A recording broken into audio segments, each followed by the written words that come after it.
my wife up here today or in nursery? Crap, she's up here. When you're a pastor's family, you know you're in danger of anything you do is going to be used against you in the church of law. I mean, church of God. But as I was thinking about this week's message, and I've told you this before, as growing up as a kid, I heard the same illustrations from different pastors, and they claimed them as their own. How many times have you heard the story about the little kid who stands in the offering plate because he had nothing to give Jesus? So he stood in the offering plate to give Jesus himself, right? I've heard that from so many different pastors that they witnessed it.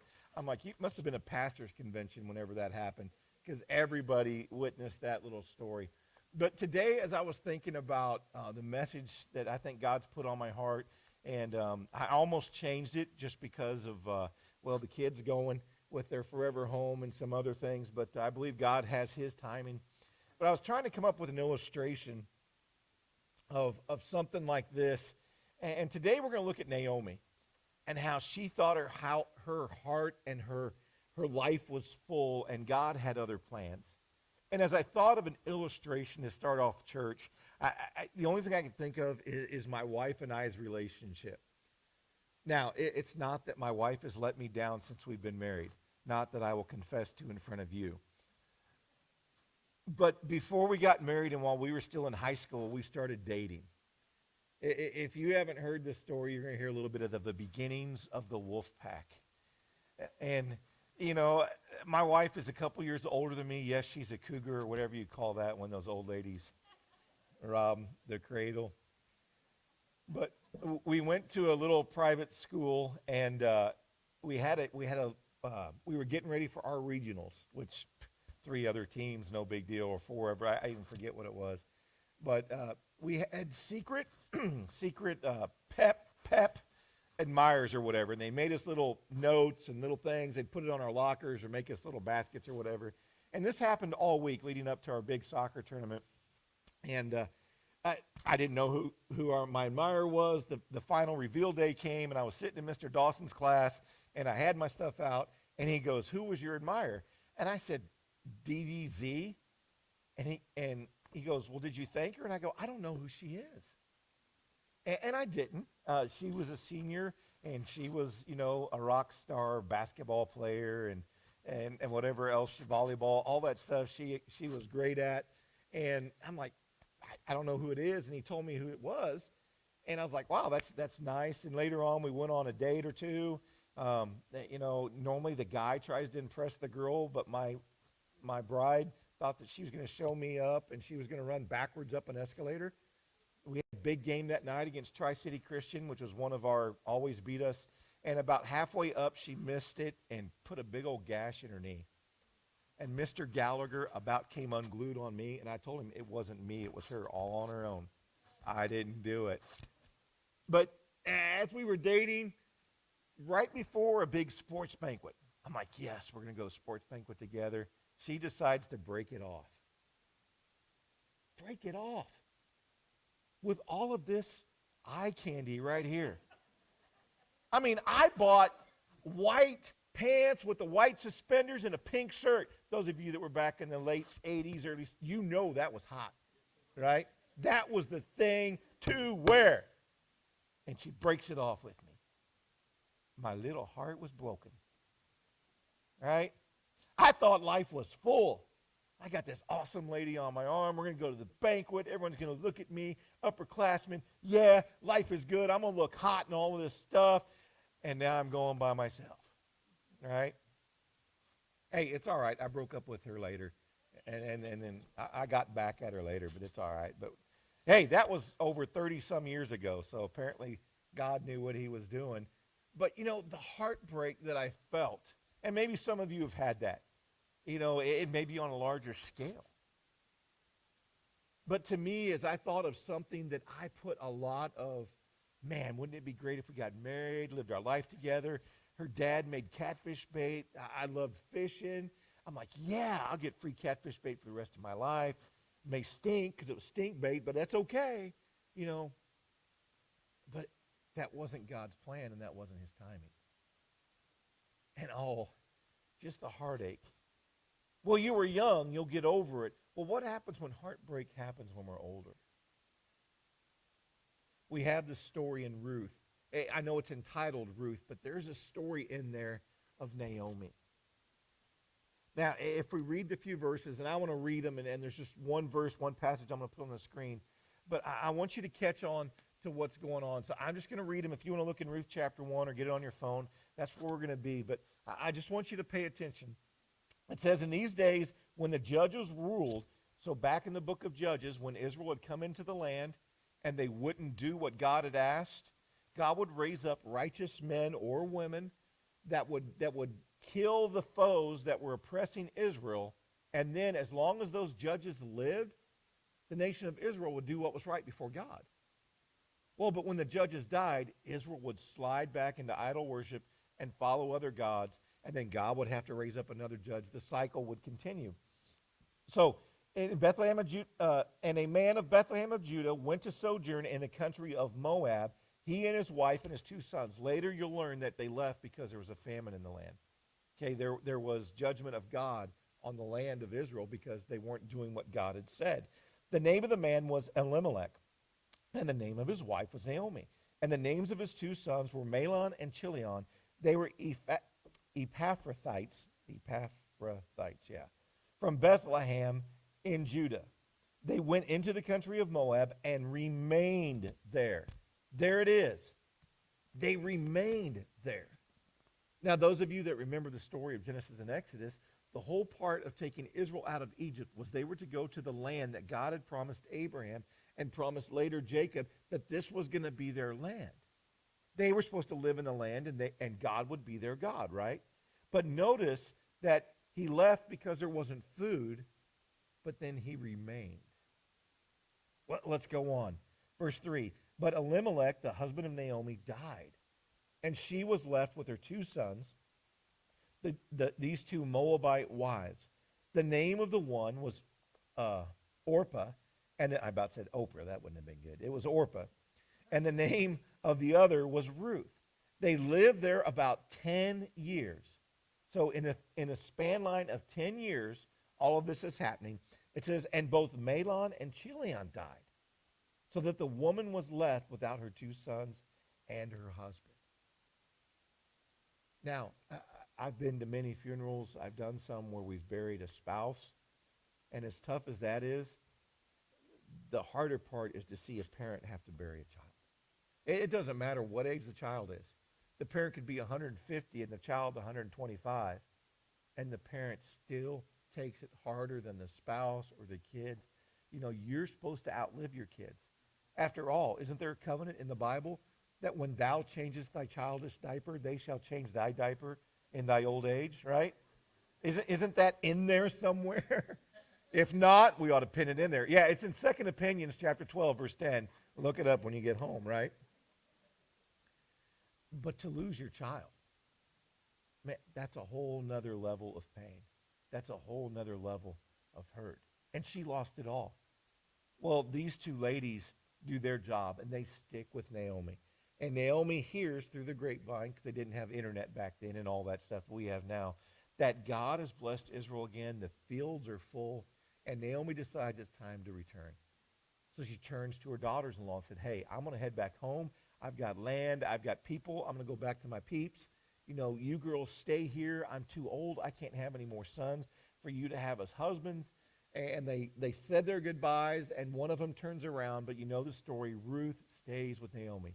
Tells her, hey, your God's going to be my God. Where you sleep, I'm going to sleep. Your people are going to be my people. I am leaving my home. I'm leaving my country.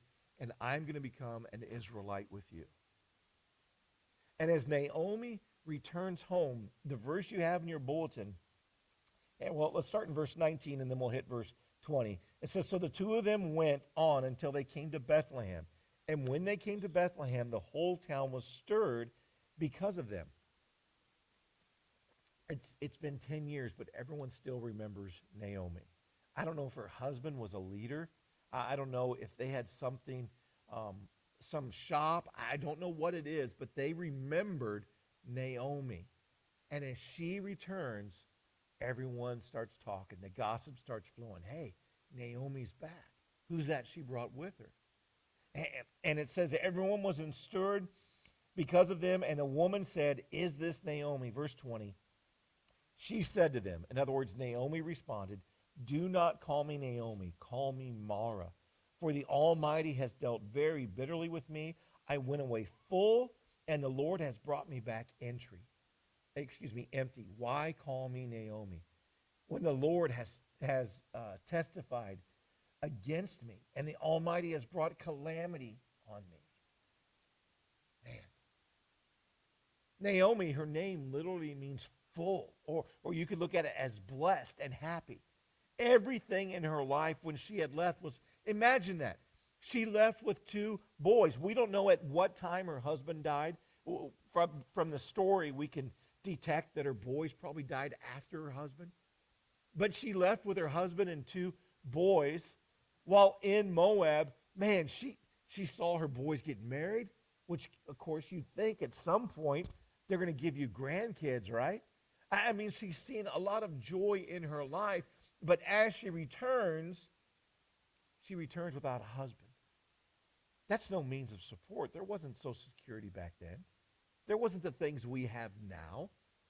Even worse, no children. See, the children were supposed to take care of the parents as they aged, and they weren't able to produce. That was the whole point of the parents building up a heritage for their kids, is realizing there's going to be someday I can't work the fields, I can't work the stock tanks, I can't do this stuff, so I need to build it up and pass it on to my kids. How many of you have a plan to pass on your wealth to your kids while you're still alive?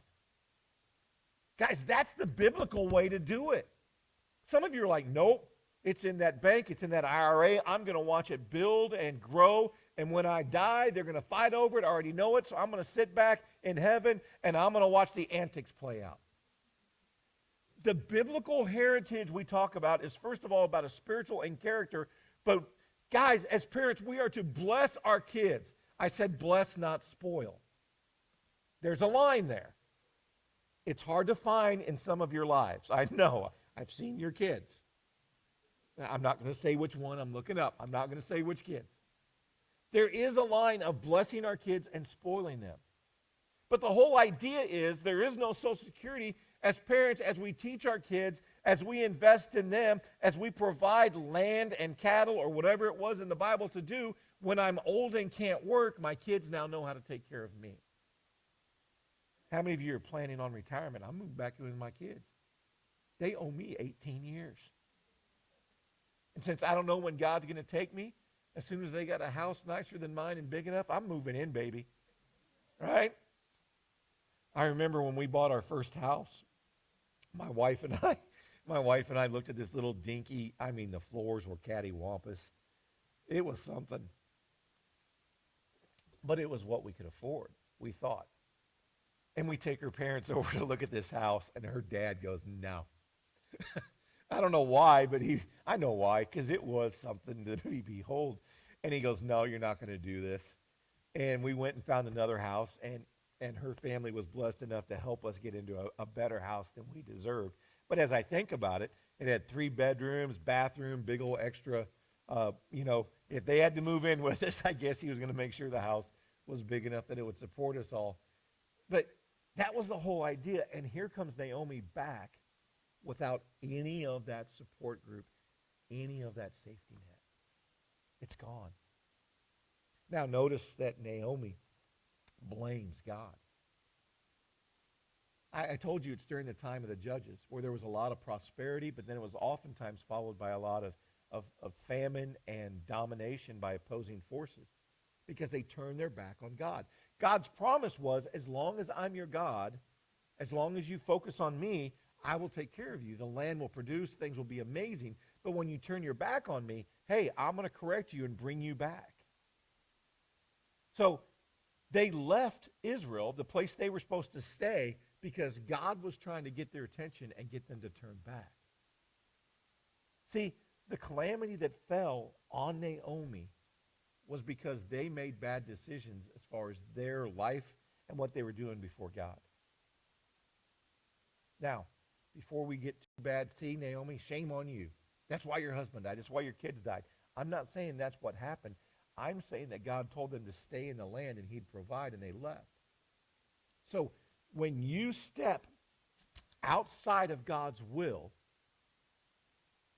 right? You stepped out from God's umbrella of provision and protection.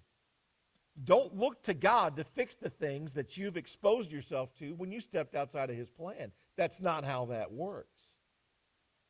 I've told you the story of my kids, and it was our policy till dang COVID hit. When they graduate, they're out of my house. Not because I'd like to have it quiet again. God got me on that one. My son bought a dog apparently he couldn't have in his apartment. After he bought it, we found out. So now I've got a whiny, screamy little puppy crying all night, called our grand puppy, I guess. But after we potty train it and get it through all these stages, he can have it after it's 1 year old in his apartment. Whoop-de-doo!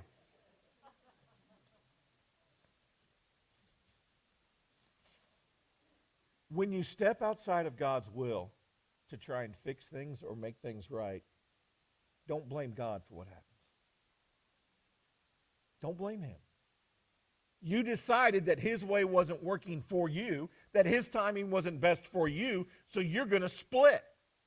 And when you split and everything comes collapsing on your head, how many people get bitter or mad at the church or get bitter and mad at God because things aren't going the way they wanted? Well, the problem was you left what God had designed for you, went down your path, and now you're trying to blame God for your bad choices.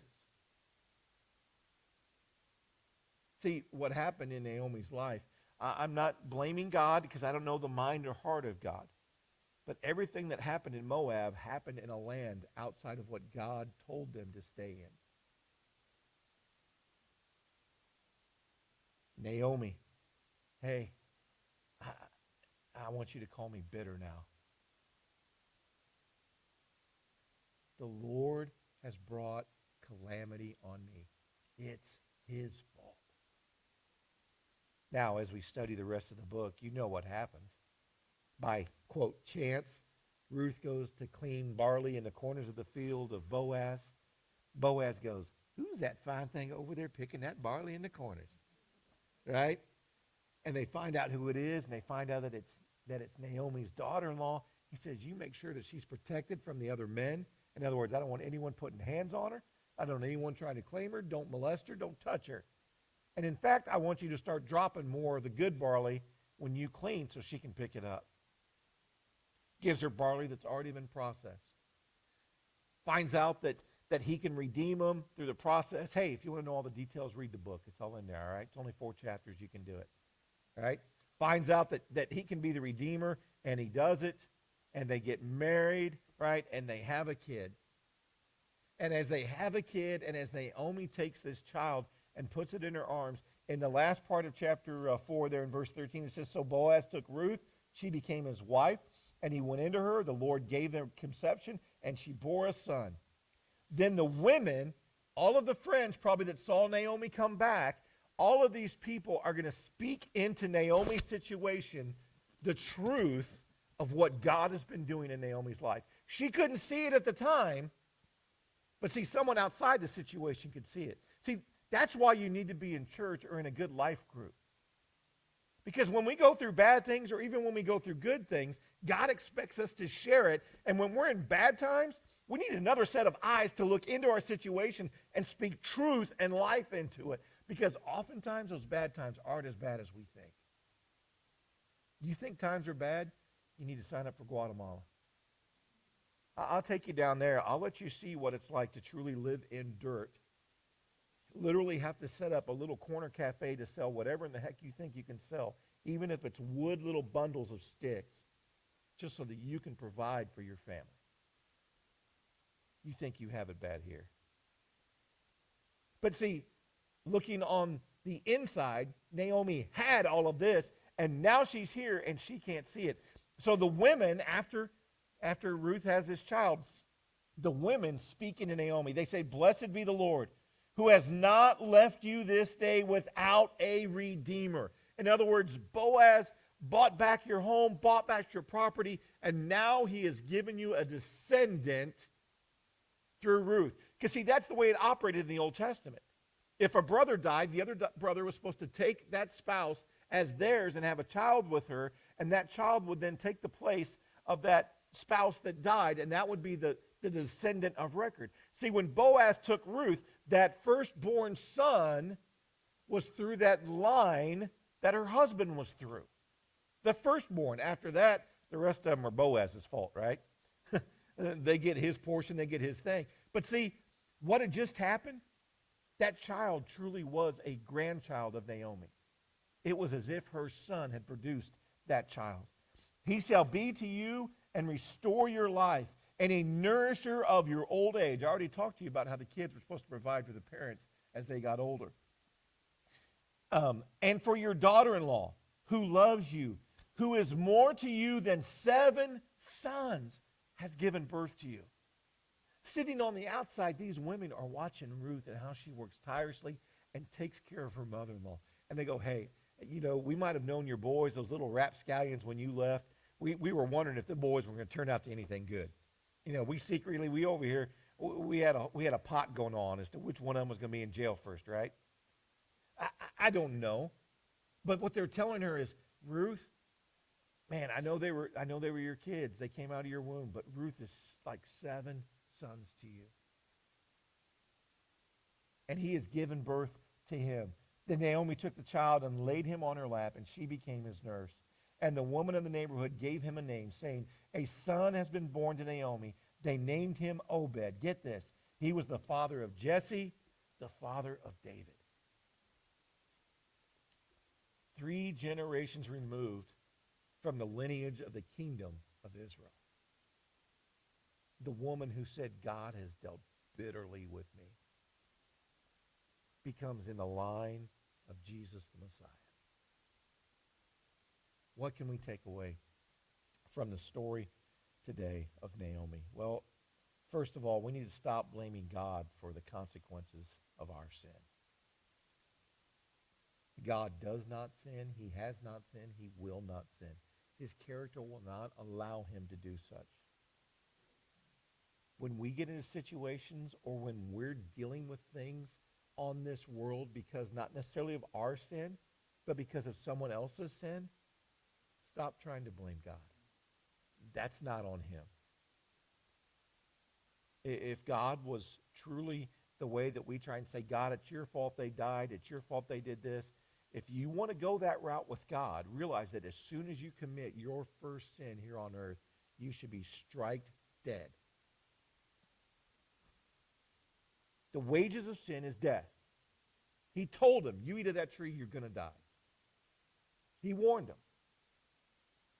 We need to stop blaming God for the consequences of living in a fallen world and because of the sin that we are entertaining and allowing in our lives. The second thing I want us to get from this little lesson is we need to not step out of God's will to avoid the consequences of our sin. You've heard this story. You tell one lie, you've got to tell another one, you got to tell another one, and then the problem is you can't remember the lies you've told, although I've met some people who are pretty good at remembering the lies they told. But you've got to keep remembering the lies, and all you're doing is digging a deeper hole, right? Guys, if you're dealing with stuff in your life and you know you have unrepentant sin, I love you enough to tell you, stop running from God, confess that thing, and work on getting back under God's umbrella. But I know things will get better. It's gotten better for my buddy. It's got better for this person. It's got better for that person. I know if I keep playing those one-armed bandits, I'll get back all the money I put in and more. Really? They built those huge, beautiful casinos because they keep paying out more money than they bring in. They give you free pop and all this other stuff and free food and free staying because they lose money all the time. It's a tax write-off, right? We need to stop chasing that stuff and stop avoiding the consequences of our sin by thinking we have to stay outside of God's will to make it better. It's not going to get better. The third thing, and this is the hardest lesson for today for a lot of us in here. Sometimes God has to take away what's good so he can bring in what's his best. Let that soak in for a minute. How many times have we seen something leave our life that we thought was great, that we thought was amazing. And later on, we're looking back and we're like, that wasn't that good. See, when we're in the situation and we see with what we're living with what we're going through, we think that the blessings and what God has brought into our lives today is the best it can be. And that's true. It's the best it can be today. But if God decides to take it away, his word has showed us time and time again that he always has something better in store, that he will find his glory and he will get his honor through it if we trust him and don't try and skirt his process.